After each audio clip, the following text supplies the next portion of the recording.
I see you at a distance. I try my best when I'm trying to press you. You pick yourself, don't time. What's up, guys? It's Lando. Welcome back to the podcast, and we are kicking today off with another interview. We are joined by Maryland's very own Figurehead. They're pretty much a new band. They started pretty much over a year ago. Their debut album is coming out very, very soon in August, so keep a lookout for that. They have 2 singles out right now, which you can stream on Spotify and on Apple Music, so make sure you guys go check that out. How is everybody doing today? Great, man. How are you? Great. Really nice. Awesome. That's good to hear. I'm doing great also, by the way. Great. Of course, I would like to start off with the origin story. How did you all meet? We pretty much all met in middle school for the most part, so we've been going for kind of a while. We originally started with like kind of a music school. It was just it was myself, Rocco over here, and my brother and our guitarist Graham, and Soul joined us like pretty much a year later, about, I want to say. Yep.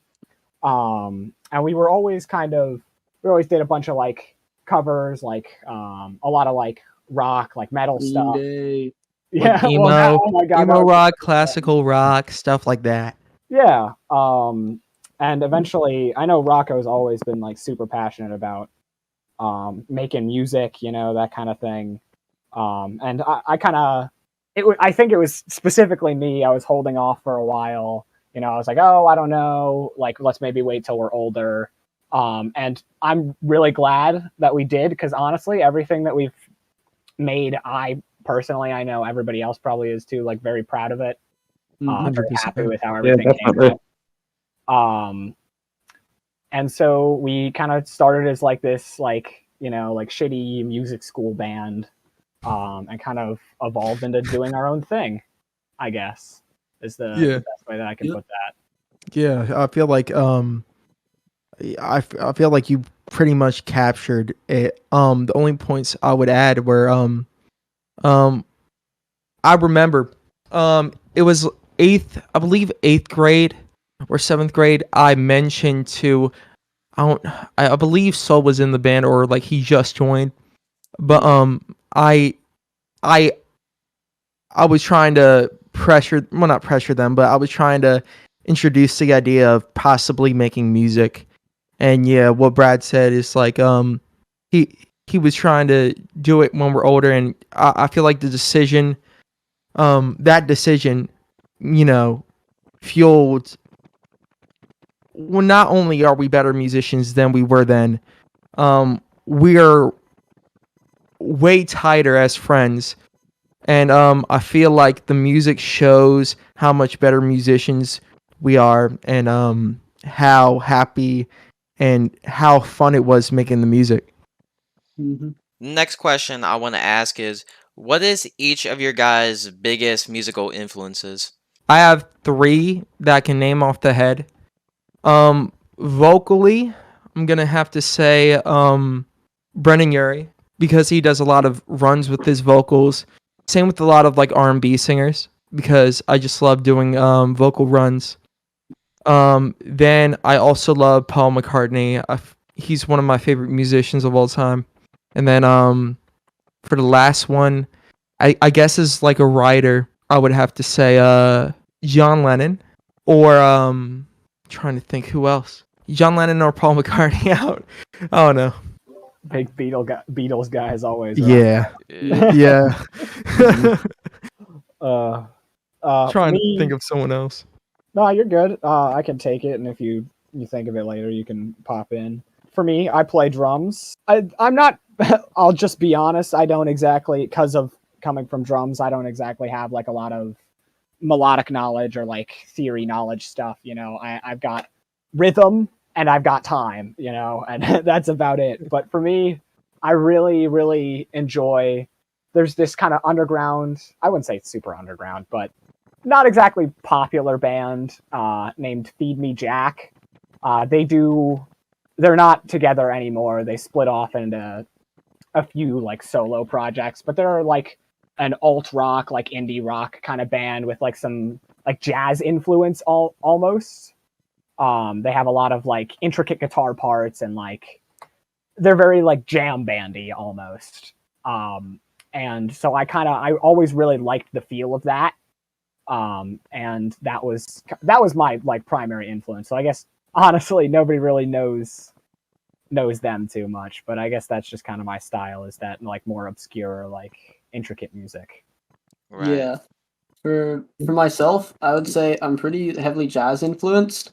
Like a lot of people like at least for my piano playing, a lot of people like Chick Corea, the guys in like Snarky Puppy, some of that more contemporary jazz I'm really into. And then for my guitar playing, Hell yeah. like even like guitarists like Corey Wong and again like Snarky Puppy, people like that, those influence my rhythm guitar playing. I also listen to a decent amount of metal. One of the things that really got me into music was Dream Theater, that kind of prog rock, prog metal style. So I'd say that a lot of my playing is influenced by that combination of jazz and then more progressive metal. Most of my influence comes from classic rock because my dad used to always have the radio on in the car. So like Led Zeppelin, AC/DC, it's kind of like blues rock stuff. But I've also been listening to more like funk rock and like funk, modern funk lately. I kind of just like growing up, I listened to a lot of My Chemical Romance, and more recently I've been getting into like Harry Styles and Victor Wooten because I've been wanting to improve my bass playing. So Victor Wooten is like, he's like been inspiring and all that. Harry Styles is great, man. Great pick. He's fucking crazy. Yeah. I was about to say Harry Styles or Justin Bieber. Man. Yeah. Oh my gosh, that reminds me about that. Just in general, you were mentioning improving yourself. For me, it was definitely like metal, like for sure, like all that like power metal, like Through the Fire and the Flames, like Avenged Sevenfold, like all that crazy shit. That's kind of what got into my like. I have a double bass, and I friggin' love that thing to death. Oh my god. Sorry, I guess that's slightly off topic, but It's all right, bro. It's all right. There's no harm in adding some small things on. All right, no harm. Yeah, man. Next thing I want to talk about is the name of your guys' band, Figurehead. Where does the name Figurehead come from? Take it away, Brad. yeah, that's all me. So we, like I mentioned, we came from kind of like crappy, like I wouldn't say that. The music school that we went to was very, very good, and it's the reason that we're all together. But like, we started just as like a music school band, and for every single show we would change for a little bit. We like, I want to say 1 or 2 years even, but we just changed our name pretty much every show. Like, there was, God, I think the worst one was one show we named ourselves Expect the Unexpected because Oh my No, god. that was the best one. I mean, so because we played the intro to Crazy Train as our last song and then riffed it into Never Gonna Give Rickroll. You Up. Yeah. Oh my god. I was one of those. I think we're still in middle school, to be fair. I mean, yeah, but I mean, listen, whatever. You know what I mean? Oh god. But so we finally decided we were gonna okay, let's have try to think up an actual name. And Rocco was always very passionate. He had a few decisions. Seraphim. Yeah, so that's the one I was going back to. I was like, I don't know, like naming ourselves after like a kind of like an angel is like cool and all, but like it's not.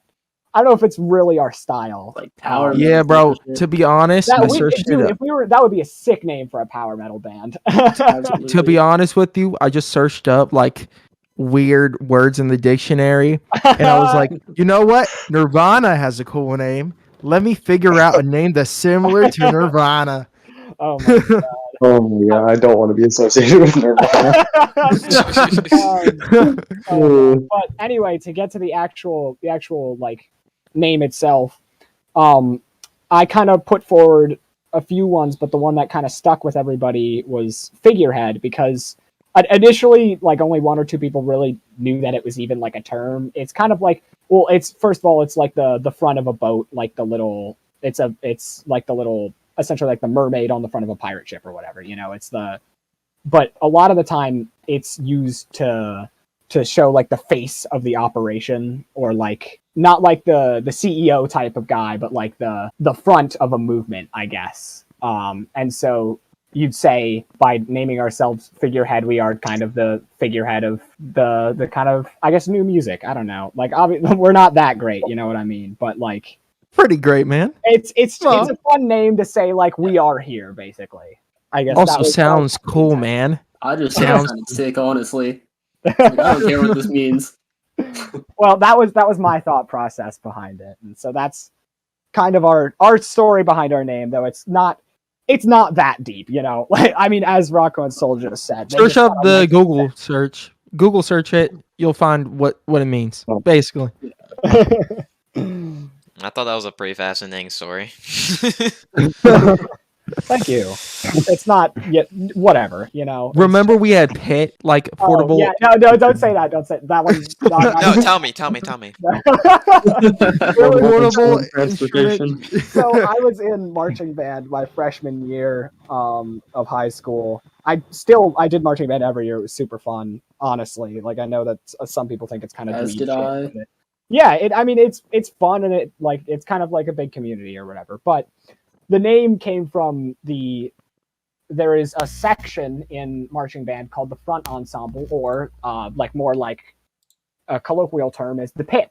And so my freshman year, we came up with a bunch of acronyms for the pit. They're essentially like the section in the front that doesn't march. It's all like the xylophones, but also it's like the guitar, the electric bass. Sometimes there's a drum set, usually more professional settings. I actually played drum set in the marching band my freshman year, but so we named ourselves. I was like, oh, I think this was actually literally the session before Figurehead.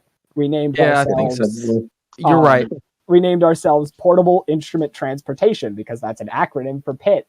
And I don't fucking know. It's because we always had to push our instruments around, and it's not like it was a real stupid thing, but we needed a name, and that sufficed for at least a session or two. I think we made up the name in, like, I would say, even though it doesn't seem that like far away, I think we made it like early 2019. Yeah, it might. I think it was 2018. I want to say, but maybe, but I remember. No, actually, you're right. No, you're totally right. I think it was because if you look at like the pictures we had in the school, like I feel like, you know what I mean. I'm in the blue car. It definitely would have been January of 2019. I think. Fun story. Yeah, I mean, that one. Not really. That one's just a. Oh my god. Anyway, right? Yeah. It's all good, bro. So, debut album coming very soon. The title is named Prismatic, and I want to talk about that. Why Prismatic? So when we were coming up with the album, we were like, we've played a million different genres. Like, what style is the album gonna be in? We really couldn't decide. So what we decided to do is we were going to have every song relate to a colors of the rainbow. So we have our, red, orange, yellow, those songs. And that way we could kind of incorporate a decent amount of diversity into the album with different styles. And so we were experimenting with a couple of different names that kind of related to rainbow. Most of them were pretty terrible, but we ended up landing on Prismatic. And that seemed like a good thing to fit the album. Yeah, it was Spectrum. It was Spectrum. That was one of our worst choices. It would have been fine. It's just a little questionable for sure. Yeah. Nothing wrong. No, yeah. I think you put it pretty well, Sol, when you said like we didn't really have a genre, I'd say we definitely have like a style, but we definitely for sure don't have I think we're probably rooted in rock, but like we do a lot outside it. Every variation on it. Right. 100%. And also, sorry to interrupt, Brad. No, you're good. I would say, based on the colors thing, I would say like music is based on feeling, and basically we just played whatever we wanted to play, and some of them we were like, this is like especially we had this song called "Changes by the Seasons," and obviously when you think about seasons, you think of like green or maybe like dark orange, but like just think of green for a second. And then we have a song where it is rooted in anger, and what's the most angry color? Red. Yeah, And I would almost argue it's like we didn't go the direct like rage route, but more like very like angsty almost. yeah, and the Yeah. lyrics are like angsty, a little bit angry. Yeah, they got a bit of bite. Yeah.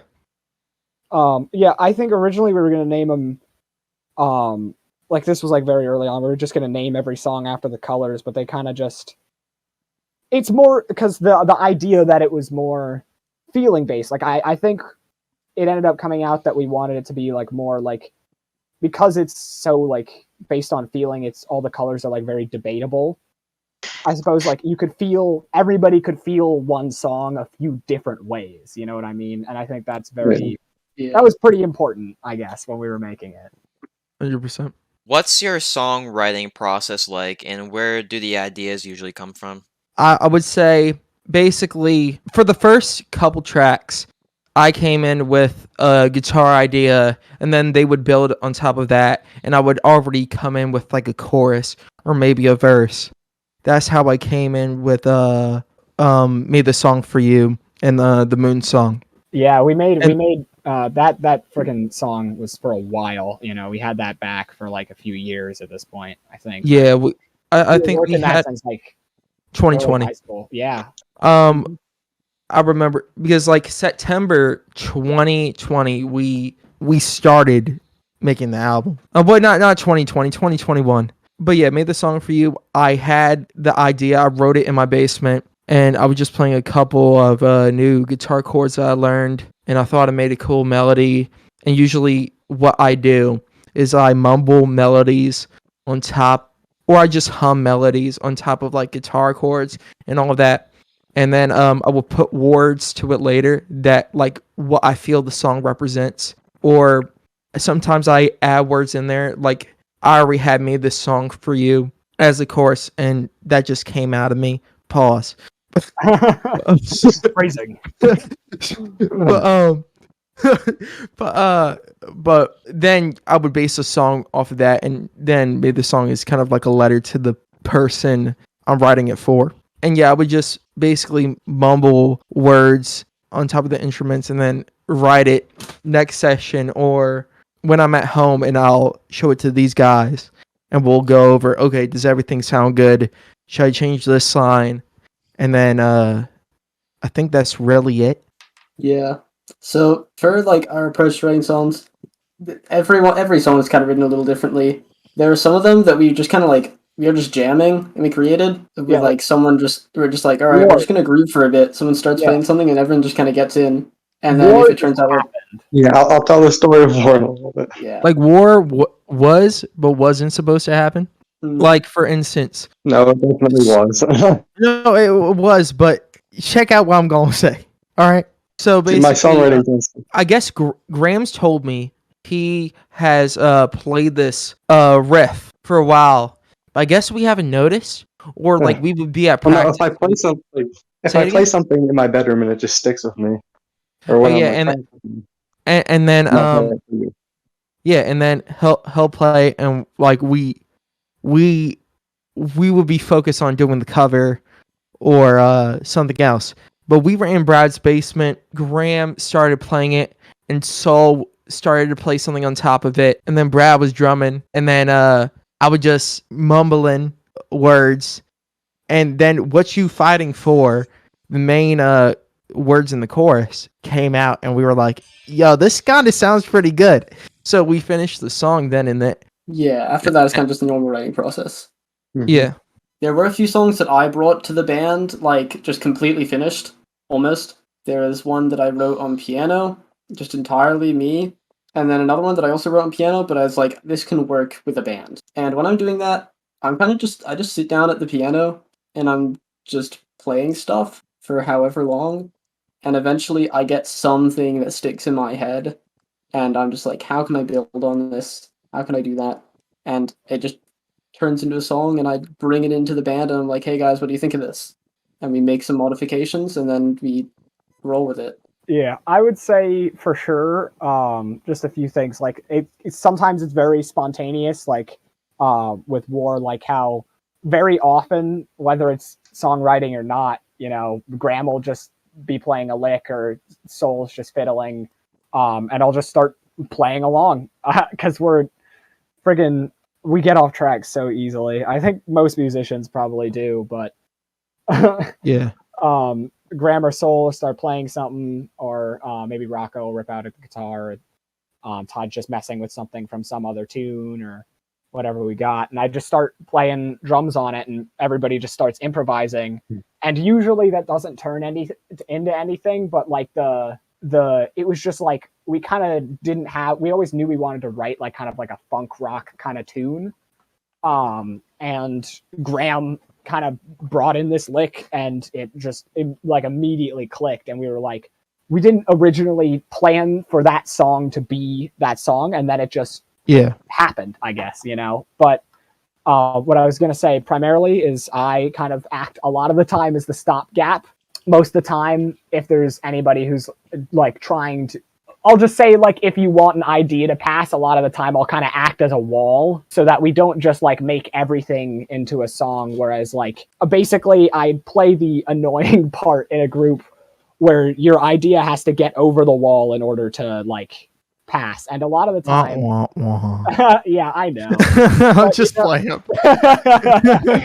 Oh gosh. But a lot of the time it's like, oh, I like this sound, but how could we do this better? Or maybe we should try some other thing with this groove, you know what I mean? Or I don't think this part's sticking. And there's usually a lot of discussion before we feel something is like really finalized. And there's been a few, obviously I do all the drum parts. That's just how it works. I write the drum parts, but I would not say I'm not influenced by everybody else. You know what I mean? I've had Rocco come up to me and be like, hey, what if you tried this, or Soul or Graham or whatever, just be like, hey, maybe you could try this groove here. Or maybe like you put a fill right here. It's for the most part, I come up with a lot of my ideas for the drums, but obviously like I can't do it alone. You know what I mean? I need my band with me. Yeah, I feel like we all feed off each other. Oh yeah, for sure. And the last thing is our second single and one of the two piano tunes that Soul ended up kind of coming with. Soul kind of came in with like a few lyrics and like this modified little piano beat. And he played, I remember we were in our guitarist Graham's basement, and he played like one little lick, and we just jumped on that. Or I guess I kind of jumped on it pretty much. And I was like, wait, play that again. And we just kind of kept rolling after that. We kind of revised a little part. Like Soul said, he came in with something. We just kind of made some modifications. We did. I think initially it was kind of like, we were like, oh, this sounds kind of poppy. And I kind of, I played like a jazz, like kind of samba beat over it. And Soul kind of changed up his rhythm a little bit. And all of a sudden we had like this weird, like jazz pop kind of fusion song. That now I'm honestly really fond of. It's probably in my top 3 out of the album. I love that song. But yeah, and speaking about you, Brad, and songwriting, you wrote the outro to our project. Yep. I was in charge. Everybody sort of had a song that they were like the most involved with, and for me, that was the last tune, as Rocco mentioned, the outro. It's our 10th song of the album. It was meant to represent the color white, which I kind of took in like a hopeful direction, I guess. And it was a lot of fun. I wrote all the lyrics, and Rocco was like, hey, we should change this, or I think we should revise this. And we worked from there, and everybody, I think we originally had something that was going to be like way longer, and then we kind of cut it down. It's still 6 minutes. Like, that's not exactly a short song. Yeah. It was going to be like 7 minutes. Yeah. Well, we were originally we cut it down to just, we had like 2 little sections. We have like this little, like, I think almost like Rocco and Soul mentioned one time, kind of like a Pink Floyd-y type intro, like this very like slow, sort of dissonant, maybe rock. And it turns into like this, like very like standard, like 3/4 Jimi Hendrix-y, I would say. Yeah. Sure.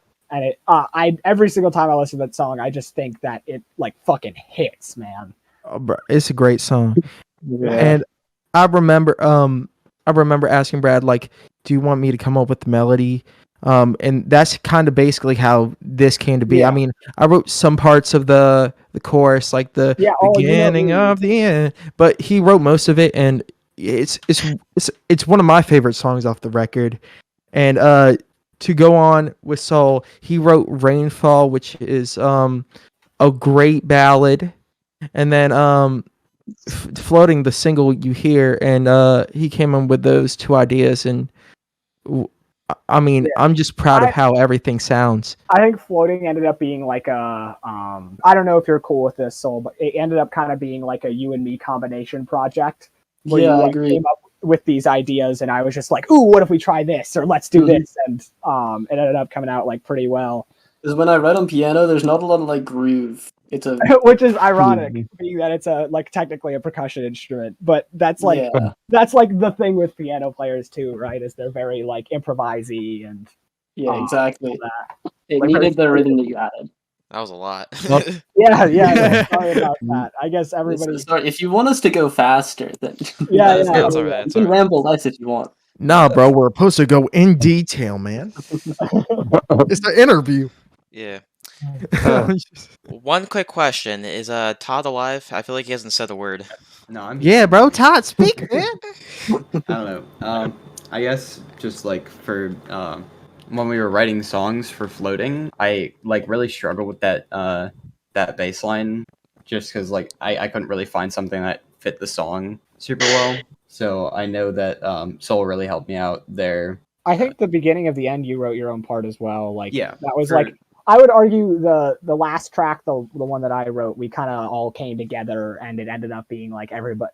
It was like the song that everybody had like their own influence on, that ended up, and Yeah. somehow that turned into like modern classic rock, which was Yeah, Yeah, Right. which I can't wait till y'all hear that. Like, whoever's watching the interview, bro, I can't wait until you hear Yeah. the end of the beginning. my favorite Great song. lines of Todd's are for sure from that song. During the chorus, I just like, oh my god. Yeah. And Floating as well. That bass line is so good. Recording all of the album in the studio was fun, and it's like, and when I heard it in the studio at the end of the beginning, we re-recorded it from a place to another place, from Lutherville Rock School to this place called Stages, and at the Lutherville Rock School, we were making a demo of it, and I was like, holy shit! Yeah. Because Yeah. we'll have a few outtakes probably Yeah. go out. yeah, hopefully. Rocco is very expressive. Hey, when music hits, it hits, man. Yeah, I'm especially proud of my my bass line for the end of the beginning. I think Yeah. Oh my god. And like Graham solos pretty much every song too. Like you honestly, Graham, you're a friggin' killer at improvising. mhm. Thank you. It's I just- just- he's a- It's been one of the most fun things for me to do. Yeah, well, I like the way that you build your solos, so I certainly don't mind. yeah, and sometimes like he'll do different solos. Like whenever we do like we just met up actually Tuesday just to practice for an upcoming performance, and this man Graham pulls out another killer solo for Floating, and I'm like, damn. Like I have that stank a face lot of the impression. solos on the album were just improvised, Yeah. but that's the fun of them. Yeah. I mean, yeah, I think sometimes you have a lot of solos that are very like built like that, to go back to the songwriting thing, and some of them like you're literally like pretty much in the recording studio and you're like, oh, I want to try this thing instead, pretty much. Yeah, Which, I mean, that's the fun. like I think made this song for you is Yeah. the one that I worked the hardest on, and just tried to make get a consistent solo down. And it works. Like it's very Yeah. like it's very pop rock. You know what I mean? It's like Mm-hmm. And it's actually the first record we made. yeah, that was the first. It's going to be at the top of the album as well, I guess. But it is our Yeah, the first single out the as first well. it's a lot of firsts. The first song off the Yeah. album, first song we made, first song that really started us making the record, and the first song we're going to perform at this release party. Yeah. So it's a lot of firsts, man. Yeah. But yeah, I think Yeah, I guess we'll stop gushing about Graham and we can probably You go on to the next question. Yeah. Okay. What do you hope your audience gets out of your upcoming debut album? That is good. Yeah. I think But no, it's like a bag of Skittles. You know what I mean? Everything is like a little different, but hopefully, I really hope that was the intention with writing a few different genres. Is we're not for one person usually, but for like a bunch of different people.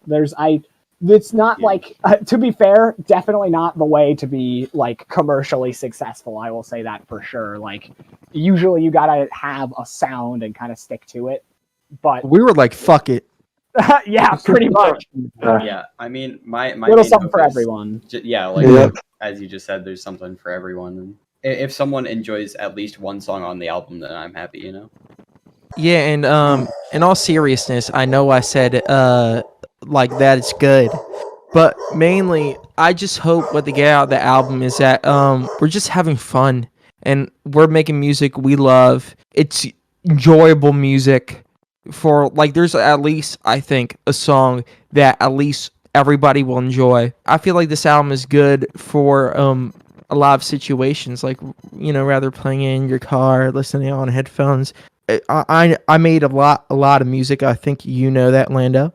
The writing on this, and for some of these tracks, I gotta say some of my favorite music I've ever made, and I hope that comes with like the music y'all will hear. All I can say is that I hope it makes people happy.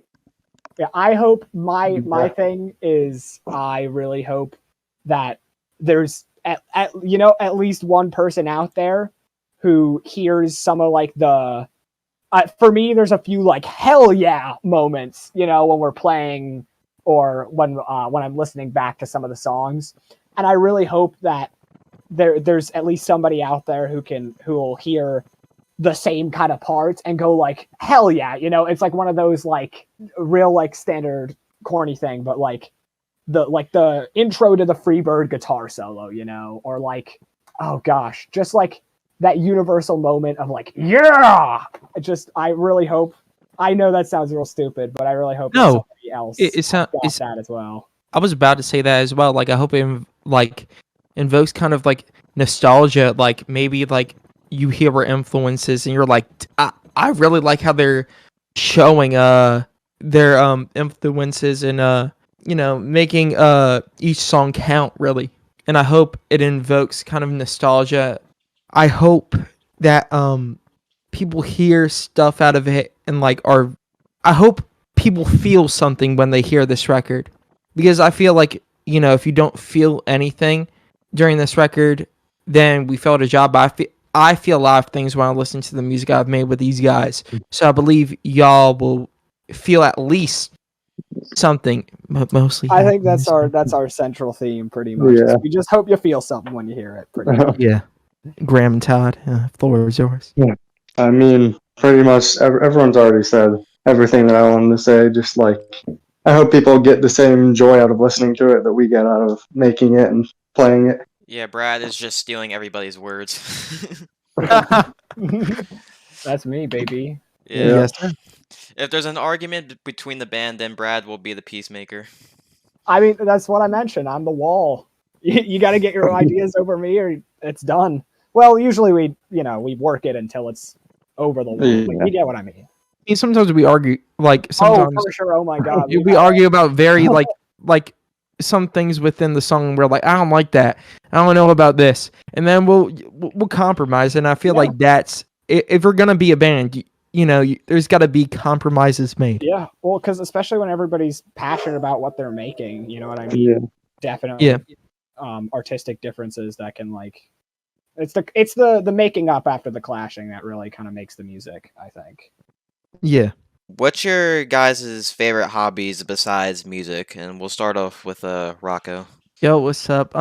So my favorite hobbies, I gotta say, other than music, I mean, music is kind of really all I do. I don't know how sad that makes me seem, but I'm just totally in love with music. But if I'm not making music, I'm playing video games. I've started to gain this hobby of taking walks, like working out, like walking a distance and back. It's just like that's a moment where I feel peace, and I feel proud of myself, and also just I think I said playing video games. Damn it. Well, watching new TV shows like I'm not. I've been watching a lot of That 70s Show. I I have used to been. watch that all the time. Great TV show, one of my favorites. And like I'll watch movies and TV shows or a lot of YouTube in my spare time. When I go on YouTube, it's a lot about how did these musicians make a song? Because I don't know, that's what interests me. You know what I mean? I pretty much always got a tune in my ear, but I'm very involved with my friends a lot of the time, whether that's just a lot of the time just talking, you know what I mean? Just hanging out. We'll usually go to like scenic spots and take pictures, gone hiking. I'm probably going to go, I'm going out to the beach pretty soon again for the second time this summer with a few friends. I am a pretty decently a video game fan in general. I like video games. I also like a lot of card games and board games as well. I'm into all that kind of stuff. There's a few recently video game wise that I've enjoyed a lot. Stray is like the new one that everybody's talking about. You just play as a little cat. I love that game. It's like very like cutesy for the most part, but the story's like nice. And so I guess pretty much just hanging out, talking, and playing games. Usually I'll go get a bite to eat. I guess everybody watches TV, but The Boys is absolutely a sick show.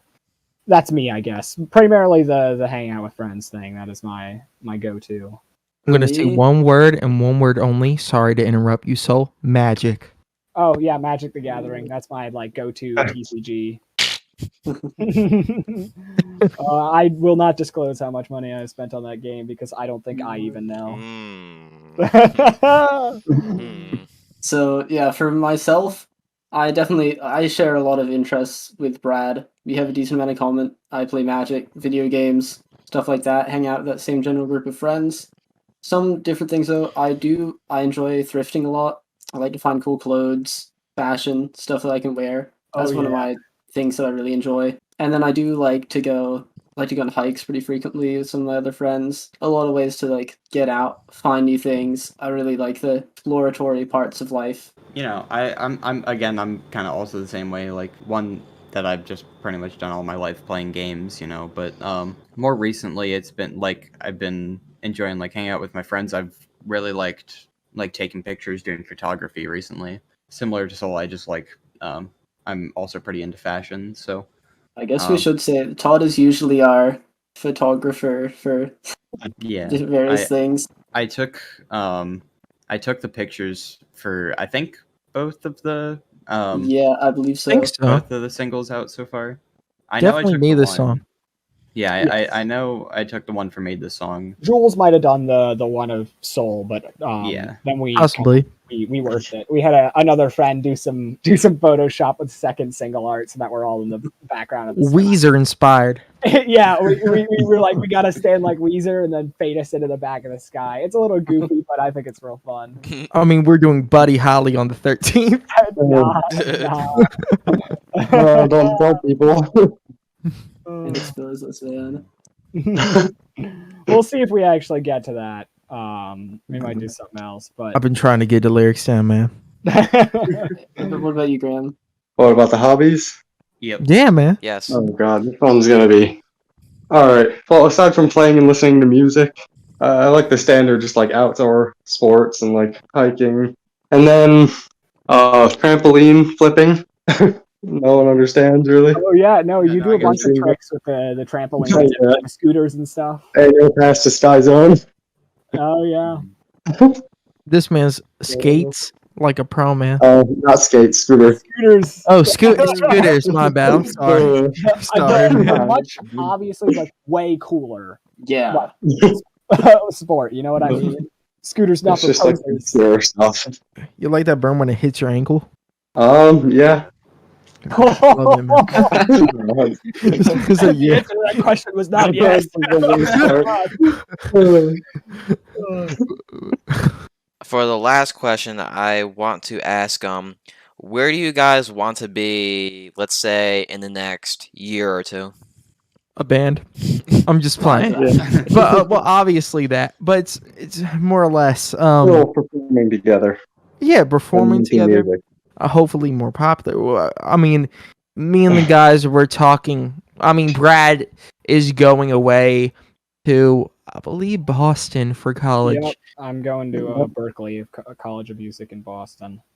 And then, so I think, well, I'm not 100% sure. Hopefully, this I'm isn't still a good. here next year. 'Cause Well, I mean, I'm a year younger than the rest of the guys. They're yeah, all yeah, I heading know, off to but for I'm still college, here. For college, I yeah. don't know. I'm gonna apply to a few places. Really not sticking Okay. around here though. Yeah, All right, cool. out of state. That was always my plan. But honestly, I'll probably still be in school.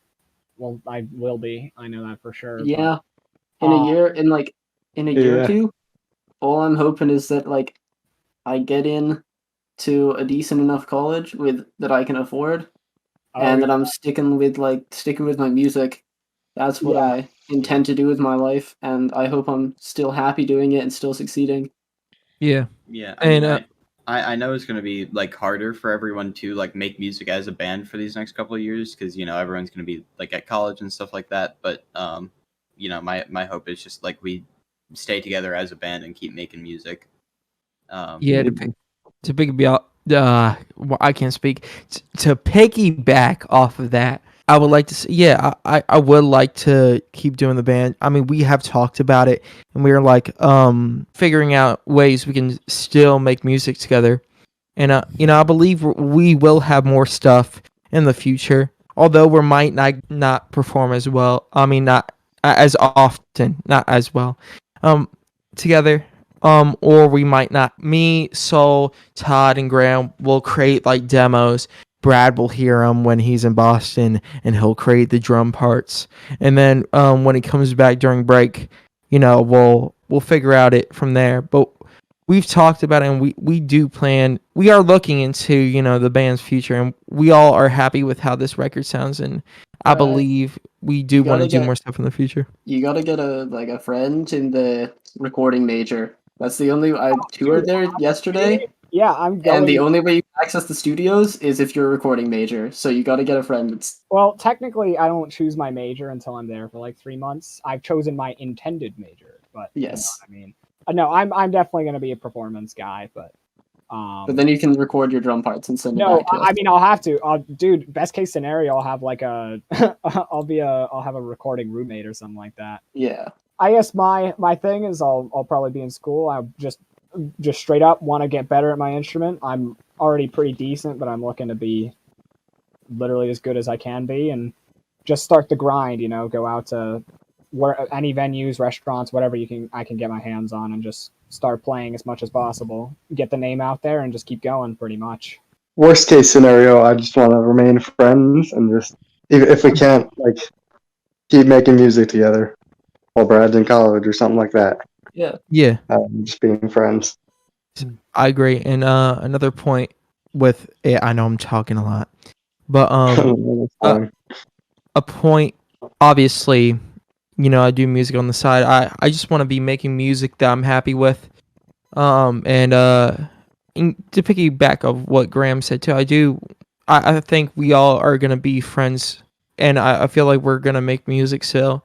But even if we do not, I just hope that we're still tight as we are. And but I do think we're gonna be a band still. But yeah, I just hope that's that, and also that I'm happy, nevertheless.